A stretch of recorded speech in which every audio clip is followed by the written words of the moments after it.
went to the Outdoor Channel and said, I want to do a shooting show unlike anything else that you've seen before, because I come out of the shooting culture. I'm not a carpetbagger who dropped in, came in from space. Been shooting my whole life, been hunting my whole life, and I want to do a really special show. And Outdoor Channel said, you know anything about television? I said, not a thing. They said, well, who's going to host? I said, I'll host. I said, you know anything about hosting? I said, not a thing. And they said, you got 3 shows, go hang yourself. And that was 10 seasons ago, and Shooting Gallery is still rocking along. Best Defense is rocking along. And I like to think that it's because of you guys. And that's one of the reasons that I wanted to be here. I think it was important to be here to share this with all of you, because I think we represent the most dynamic and the fastest growing culture in America that guarantees the other 9. And he actually laughed at me at that point, because you can't really believe that. I said, well, why don't you point to me another country that doesn't have a Second Amendment that's still around after a couple of 100 years?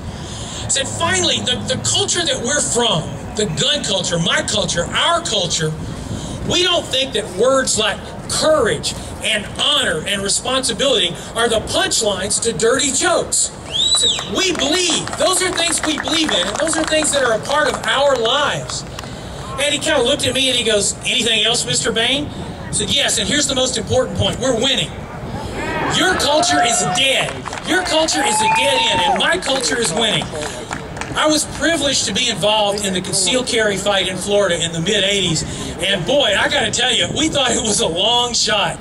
You know, we worked hard for it, but we're thinking, oh, this is never going to work. And not only has it worked, but it has spread completely across the country. And I think that that is part and parcel of what I think of as gun culture version 2.0, and that's us. We're the culture that is rooted in self-defense. We're rooted in concealed carry. We're rooted in competition. We shoot a lot.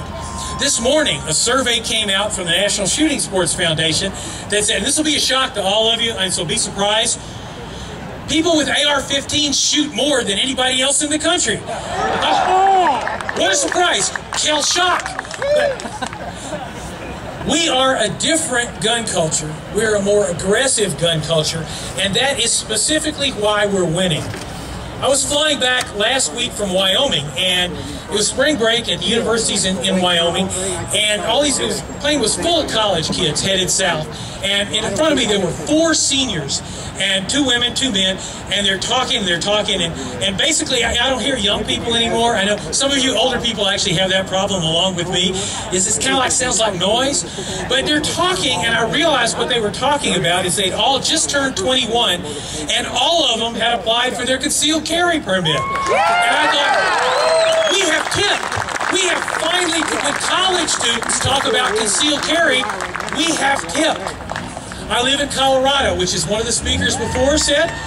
Colorado law now says, hey, it turns out that the university of campuses in Colorado are actually part of the state. My permit says good statewide. So I think that is a great thing to see those changes. Another important point, it's a survey that's going to be coming out in recent weeks, but one of the biggest issues I think we all face is where to shoot. We need more ranges, because when we bring in millions of people in the Obama bubble, and thank you there, Hussein, for bringing in all those new shooters. When we bring in new shooters, we got to put them on a range. We need to train them. We need to shoot, and shooting's fun. That's what we do. I have been talking to the National Shooting Sports Foundation. What we've been talking about is the Pittman-Robertson excise tax. We all pay 11%, guns, ammunition, accessories. Typically, that money has gone out into wildlife, into issues like that. NSSF is now looking at comprehensive analysis of what the range needs are in every state and how we can allocate the taxes that we pay to build those ranges. And we're going to build those ranges because I'm going to annoy them until they finally do that. What I said to them was, in 1775, taxation without representation was an issue. It remains an issue. If you tax us, you got to put those funds to where they do us the most good, and that is on ranges. So key thing, I think that if you keep watching Outdoor Channel, and I have to give Outdoor Channel credit, because I would never put me on television, just that alone. But one of the things that they've allowed me to do is they've allowed me to cover shooting the way I want to cover it. And if you've seen Shooting Gallery and you've seen The Best Defense, you see something different under the sun. When I first rolled those shows out, there was no other shooting shows that covered concealed carry. There was no other shooting shows that covered civilian self-defense. They all said, well, you know, maybe we don't want to show those things. And my response was, why not?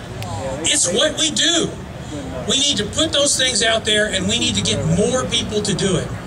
I think the strangest thing about this whole experience, I love being out here, I love seeing you guys, but I feel lost without my gun. I mean, I can't believe that I come to my nation's capital and I have to leave my gun at home.